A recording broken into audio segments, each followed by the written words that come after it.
मानव शरीर को शिव के करीब में कैसे लेकर जाया जाए। और ये मानव शरीर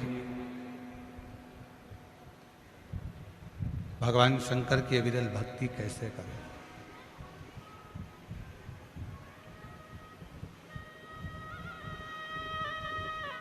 ऐसा नहीं है कि मानव शरीर एक ही बार मिला है।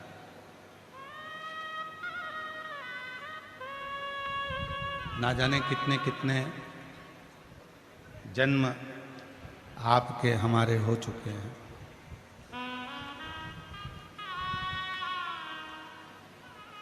ना जाने कितने कितने जन्म आप और हम इस पृथ्वी पर ले चुके हैं। कोई ये नया जन्म नहीं है आपका और हमारा। पर पीछे की आवाज़ खोल दो। जो रोड पर बैठे हैं उनको भी आवाज़ आ जाए। रोड पे भी बहुत पब्लिक है। और पीछे के जितनी भी ग्राउंड है सब दूर की आवाज़ खोल दीजिए, क्योंकि रोडों पे लोग बैठे हुए हैं, बहुत भीड़ है।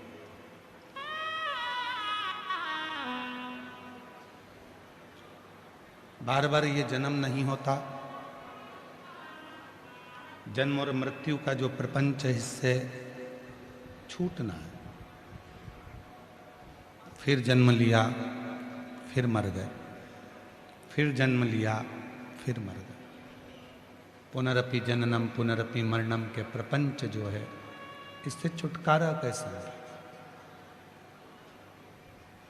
इससे छूटा कैसे जाए। तो शिव महापुराण में स्वयं तुमरुका जी ने चंचुला देवी से कहा कि मृत्यु लोक में, संसार सागर में केवल एक साधन है, वो है भगवान शंकर की भक्ति।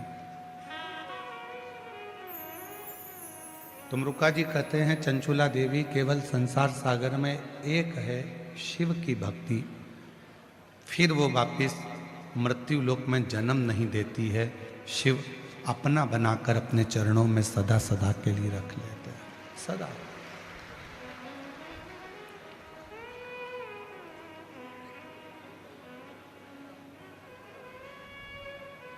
कई लोग कहते हैं शिवजी तीर्थ में हैं। कोई कहता है 12 ज्योतिर्लिंग में भगवान शंकर विराजमान है। कोई कहता है बद्रीनाथ में नारायण विराजमान है। कोई कहते हैं केदार में शिव बैठे हुए हैं। माना कि ये प्रत्येक भारत की भूमि पर जो तीर्थ हैं यहाँ परमात्मा निवास करता है। पर उन तीर्थ से भी ज्यादा शंभु शंभु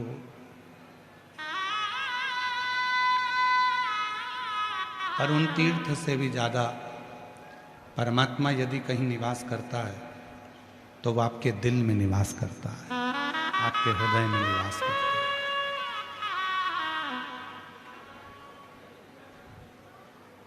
हो सकता है तीर्थ में आप ढूंढने के लिए जाओगे और परमात्मा मिले कि ना मिले। किसी नदी के तट पर परमात्मा को ढूंढने के लिए जाओगे कि वो मिले कि ना मिले। किसी सरोवर के तट पर परमात्मा को ढूंढने के लिए जाओगे कि वो मिले कि ना मिले। पर इतना विश्वास अपने अंदर बनाकर रखना कि जिस दिन तुम अपने ही घर में रहकर अपने ही पास के शंकर जी के मंदिर में एक लोटा जल चढ़ाना प्रारंभ करोगे तो तुम्हें 365 दिन तो दूर की बात है, 65 दिन भी दूर की बात है, 5 दिन में ही एक ना एक दिन शिव अपनी साक्षीकरण दे देगा, शिव अपना दर्शन देगा।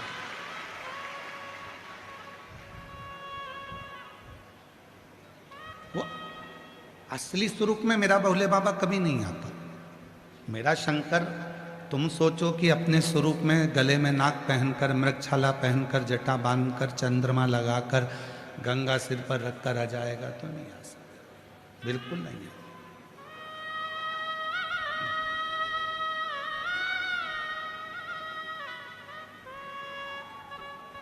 जो कहते हैं कि सिर पर गंगा रखकर भगवान शंकर आएंगे और मुझे दर्शन देंगे, नहीं देगा। जो कहते हैं कि डमरू लेकर भगवान आएंगे और दर्शन देंगे, बिल्कुल नहीं आएंगे। कोई कह दे कि सांप गले में पहनकर भगवान आएंगे और मुझे दर्शन देंगे, नहीं देगा। दर्शन कैसे देगा? आपकी माता के रूप में, आपके पिता के रूप में, आपके कोई इष्ट मित्र के रूप में। जब दुख की घड़ी में तुम घिरे होगे, तब वो तुम्हारा अपना रिश्तेदार बनकर, तुम्हारा अपना परिवार का व्यक्ति बनकर तुम्हारे पास आएगा और तुम्हारी सहायता कर जाएगा। और तुम उसको पहचान नहीं पाओगे, तुम उसको जान नहीं पाओगे।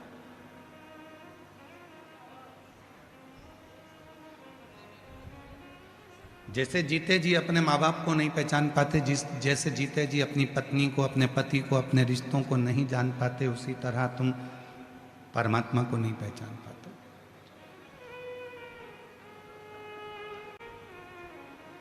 मरने के बाद उसके मुंह में दही पेड़ा खिला रहे हो, मरने के बाद उसके पसंद की गुलाब जामुन बनवा रहे हो, मरने के बाद उसके लिए खीर बनवा रहे हो। अगर वो जिंदा था और उसको जीते जी ही मत गुलाब जामुन खिलाते, मत खीर खिलाते, पर प्रेम से मीठी वाणी बोल देते, तो भी वो आशीर्वाद देकर चला जाता। हमने उस परमात्मा को केवल मूर्ति में ढूंढा, हमने उसको सहजता में ढूंढा नहीं।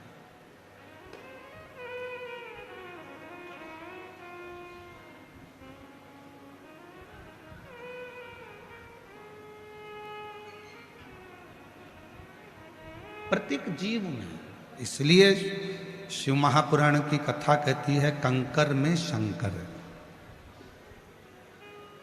ये जो शब्द निकला है कंकर में शंकर है, ये पहले लोग नहीं निकालते थे। अब दुनिया के लोगों को समझ में आ गया कि कंकर में शंकर है। आप कहीं पर भी बैठकर एक कंकर उठाकर भी उसको शिव मानकर उससे अपने दिल की बात कहते हो तो वो सुन लेता है, वो सुन। कंकर में शंकर, प्रत्येक जीव में परमात्मा, प्रत्येक जीव। हमारे निखिलेश जी एक भजन की लाइन बड़ी सुंदर गुनगुनाते हैं कि फूलों में ढूंढा तुझे तेरी कृपा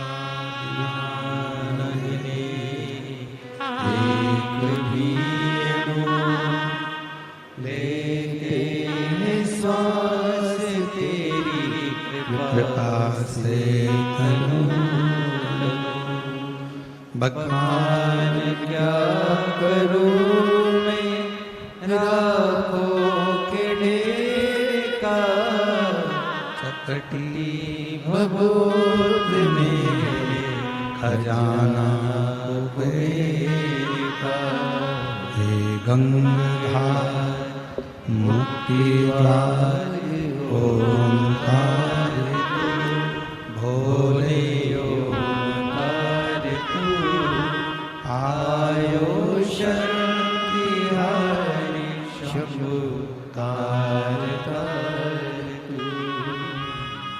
शिव की कृपा से, भगवान शंकर की करुणा, उनकी उदारता से ये कथा मिली। आज भगवान शिव की परम पवित्र पावनमय अवसर,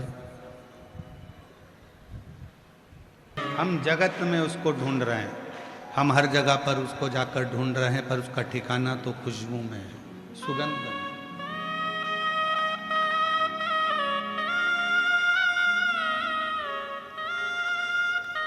हम उसको ना जाने कहां कहां ढूंढने का प्रयास कर रहे हैं, पर उसका ठिकाना तो शिव महापुराण की कथा के शब्द में।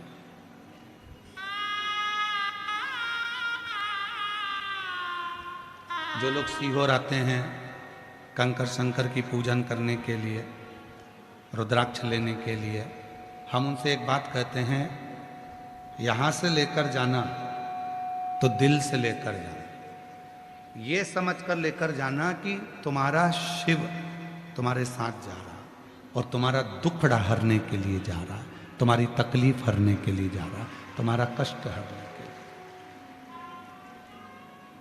यहाँ कई माताएं ऐसी बैठी हैं जो अपने साथ में कंकर शंकर को लेकर चलती हैं। कई बैठी होंगी जिनके प्लेट में कटोरी में कंकर शंकर विराजमान। कई माताएं, कई भाई, कई जीजी, कई जीजा, कई बेटियां, कई बेटा, कई मेरे बुजुर्ग माँ बाप ऐसे बैठे हैं जिनके गले में रुद्राक्ष पड़ा हुआ है। एक रुद्राक्ष उसके गले में पड़ा है। उसको क्या लगता है कि मेरे गले में रुद्राक्ष है। पर शिव महापुराण की अगर विद्येश्वर संहिता को पढ़ा जाए तो स्वयं शंकर पार्वती जी से कहते हैं कि ये रुद्राक्ष नहीं है, ये मेरा स्वरूप है, और जिसके गले में रहता हूं उसकी रक्षा का भार मेरे ऊपर रहता है। उसकी रक्षा का भार मेरे ऊपर। ये केवल रुद्राक्ष नहीं है, ये मेरा प्रतिबिंब स्वरूप है, ये मेरा स्वरूप।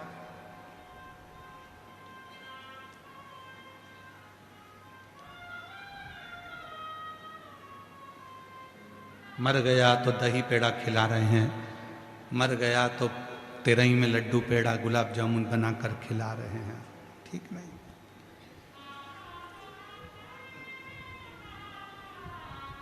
मर गया तो अस्थि की पूजन करी जा रही है,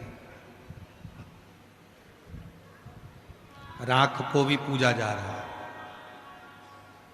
पर जिंदा था तो क्यों नहीं पूजा? जीवित था तो सम्मान क्यों नहीं दिया? कभी प्यासे को पानी पिलाया नहीं, फिर अमृत पिलाने से क्या? कभी गिरते हुए को उठाया नहीं, बाद आंसू बहाने से क्या? फिर बाद में नेत्रों से नीर बहाओ कि मैंने छोड़ दिया। जैसे जयपुर की इस पवित्र धरा पर शिव महापुराण की कथा चल रही है। आज कथा का छठा दिवस है। कल कथा सवेरे 8 बजे से 11 बजे तक जयपुर के इस पंडाल में हो जाएगी। टीवी पर 2 बजे से 5 बजे तक आएगी। कथा विराम हो जाएगी और कई लोग जयपुर के और आसपास क्षेत्र के बाद में पछतावा करेंगे, अपने पास में कथा हुई, झोली भरकर मैं लेकर नहीं आ सकी, मेरा शिव आया था, अपने मन की बात कह ना सकी। बाद में पछतावा, आज नहीं।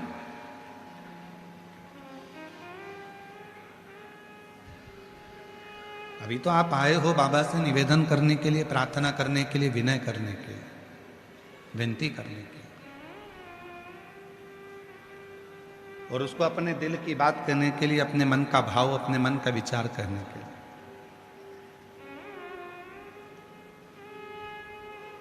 शिव का भक्त, शिव साधक, शिव की आराधना करने वाला, शंकर की साधना करने वाला, माँ आद्य शक्ति की आराधना करने वाला, माँ आद्य शक्ति की साधना करने वाला किसी से कोई कामना नहीं रखता। कामना रखेगा जो भगवान शंकर का भजन करने वाला है, जो भगवान शंकर की साधना करने वाला है, जो भगवान शंकर का स्मरण करने वाला है, वो इंसान से कोई कामना नहीं रखता, वो भगवान से कामना रखता, वो शिव से कामना रखता। जो देगा तो मेरा भोले बाबा ही देगा, जो देगा तो मेरा शिव ही देगा, जो देगा तो मेरा शंकर ही देगा। रिश्तेदार नातेदार को कौन दे रहा है? वो ही दे रहा है। एक सुंदर प्रसंग है शिव महापुराण का, बहुत सुंदर प्रसंग।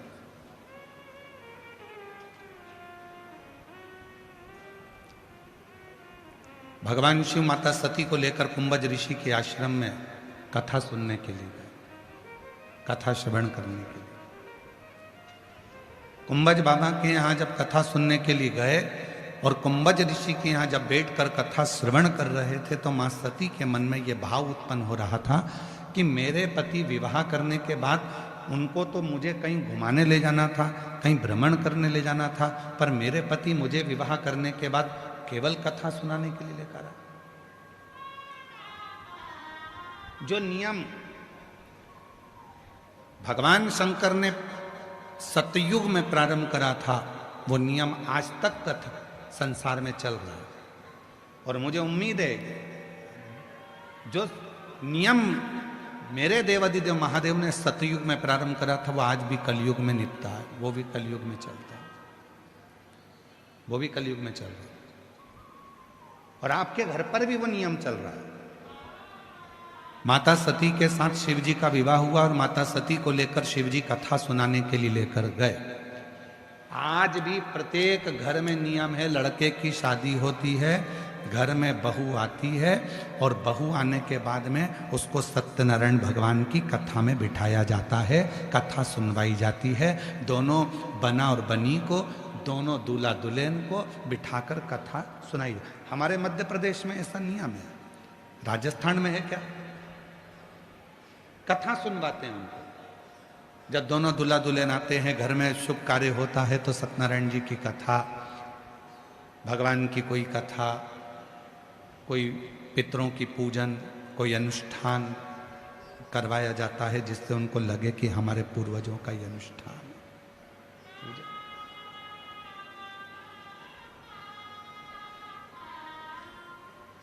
ले गए भगवान शंकर माता सती को कथा सुनने के लिए। कुंभज बाबा के आश्रम में बैठ गए कथा सुनने के लिए और माता सती के दिल में ये बात आ रही है कि मेरे विवाह के बाद तो मुझे ले जाना था कोई घूमने के लिए, मेरे विवाह के बाद तो मुझे लेकर जाना था कहीं हिल स्टेशन पर घुमाने के लिए, पर विवाह के बाद मुझे मेरे पति लेकर आए हैं कुंभज ऋषि की यहाँ कथा सुनने के लिए। कथा